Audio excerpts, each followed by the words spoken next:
example. Walk forward with intention. Let excellence be your standard. Let integrity be your anchor. Let impact be your measure.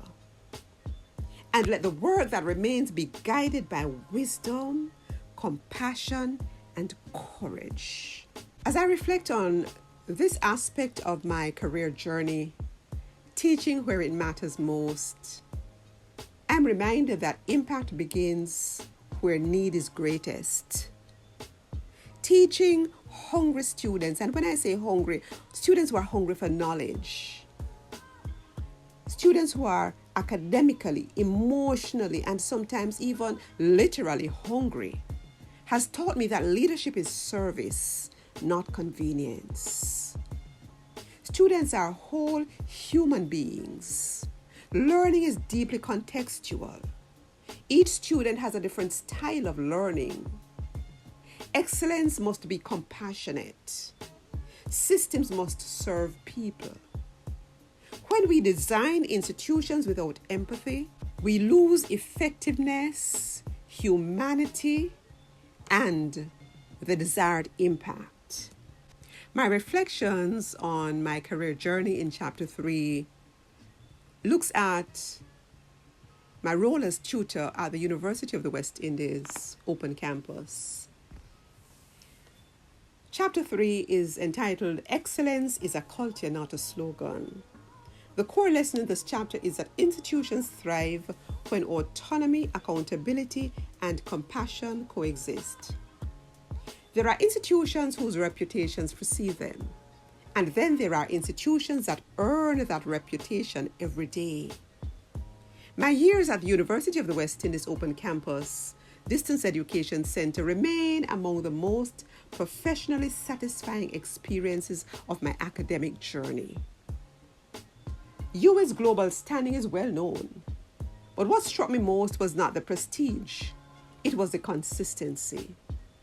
Excellence was not aspirational language, it was operational practice. UWI taught me that excellence cannot be improvised. It must be designed, supported, and protected. It must be modeled by leadership and reinforced by systems. Most of all, it must be experienced by staff and students alike. For professionals choosing where to serve, this chapter offers an important insight. How an institution treats its people is inseparable from the quality of its outcomes. And for institutions seeking longevity and relevance, the lesson is clear. Excellence is not declared, it is cultivated. Excellence is a culture, not a slogan. You cannot poster your way to excellence. You cannot PR your way to excellence. Culture is what people practice when no one is watching. Let's look at some areas that show how culture is built. What is rewarded? What is tolerated? What is modeled by leadership? What is corrected or ignored? Culture reveals itself in everyday decisions, not simply a mission statement. As we move on to Chapter 4, Stretch Assignments and Self-Care, Teaching Beyond the Comfort Zone, I reflect on my experience at the Turks and Caicos Islands Community College. The core lesson from this is that growth requires courage, but sustainability requires wisdom. When I accepted a teaching engagement at the Turks and Caicos Islands Community College, I did so with enthusiasm and a genuine desire to contribute. I'm a Caribbean person at heart, so naturally I was passionate about going to lecture at the Turks and Caicos Islands Community College. TCICC, as it is affectionately called, plays an important national role in human capital development in the Turks and Caicos Islands, and like all tertiary institutions in the region, it relies on qualified, experienced professionals to deliver programs aligned with workforce needs. As a lecturer in tourism, hospitality, management, industrial relations, and international business management. I met those requirements and was prepared for the academic rigor of the assignment.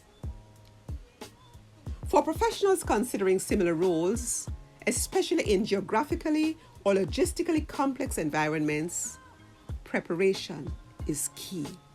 I repeat, preparation is key. Understand schedules, living conditions, and support systems in advance. Build self-care into your professional strategy. I cannot overemphasize that.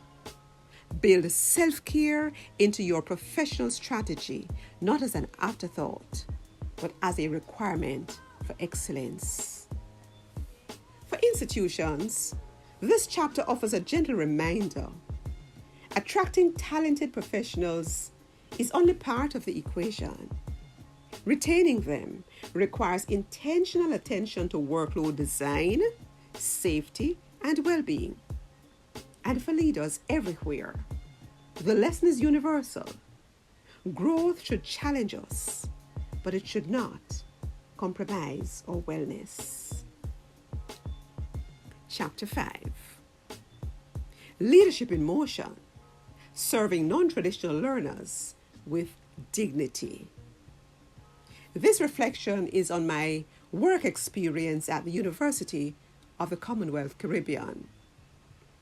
The core lesson from this experience is that innovation must be matched with strong leadership practices to protect culture and people.